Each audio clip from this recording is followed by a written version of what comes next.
పంజాగుట్ట శ్మశాన వాటికలో దారుణ ఘటన వెలుగులోకి వచ్చింది. శ్మశాన వాటికలో శిశువు మృతదేహం అదృశ్యమైన ఘటన తీవ్ర కలకలం రేపింది. 6 నెలలకే జన్మించిన కవలలు అనారోగ్యంతో ఒకరోజు వ్యవధిలో మృతి చెందారు.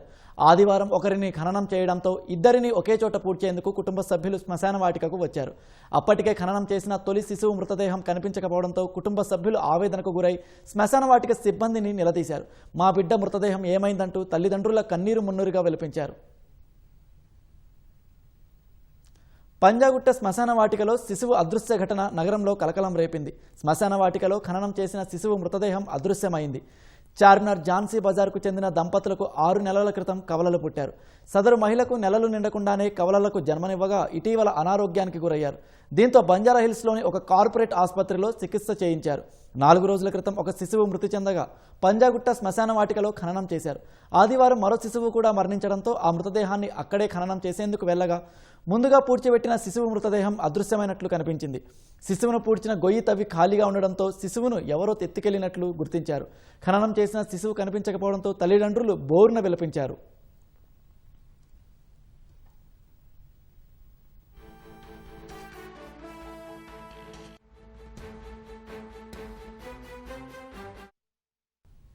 ఘటనపై శ్మశాన వాటిక సిబ్బందిని నిలదీశారు. వారి నుంచి సరైన సమాధానం రాలేదు. దీంతో బాధిత తల్లిదండ్రులు బంజారాహిల్స్ పోలీసుల్ని ఆశ్రయించారు. వారి ఫిర్యాదు మేరకు కేసు నమోదు చేసిన పోలీసులు నలుగురిని అదుపులోకి తీసుకుని ప్రశ్నిస్తున్నారు. మరోవైపు శిశువు అదృశ్యం ఘటనపై తమకు ఎటువంటి సంబంధం లేదని అక్కడ పనిచేసే సిబ్బంది అంటున్నారు. ఇక్కడనే 40-50 సంవత్సరాలు అవుతుంది సార్. మా అత్తయ్య మా మామయ్య ఉండవాటి కూడా. మా ఆయన కూడా వేజ్ వచ్చిన కాడ నుంచి ఇక్కడనే వేసిండు. 50 రూపాయల కూలి నుంచి కూడా ఇక్కడనే వేసిండు. మా ఆయన కష్టం ఏందో తెలుసు. ఓనర్ వాళ్ళకి తెలుసు. ఆయన ఎంత పని చేస్తాడో కూడా వాళ్ళకి తెలుసు. కానీ ఇంత దారుణంగా జరుగుతుంది ఎప్పుడు అనుకోలేదు సార్. మేము ఎప్పుడు కూడా ఇట్లా ఎక్కడ కూడా పోలీస్ స్టేషన్ అంటే మాకు తెలియదు.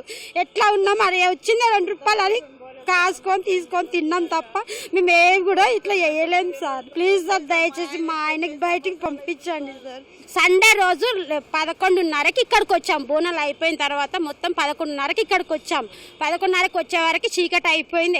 అక్కడ పండేసి మేము కూడా వచ్చి పండుకున్నాం. ఇక అంతకుమించి మాకేం తెలియదు సార్. సండే రోజు మా ఆయన లీవ్లో ఉన్నాడు. పనికి కూడా వెళ్ళలేదు.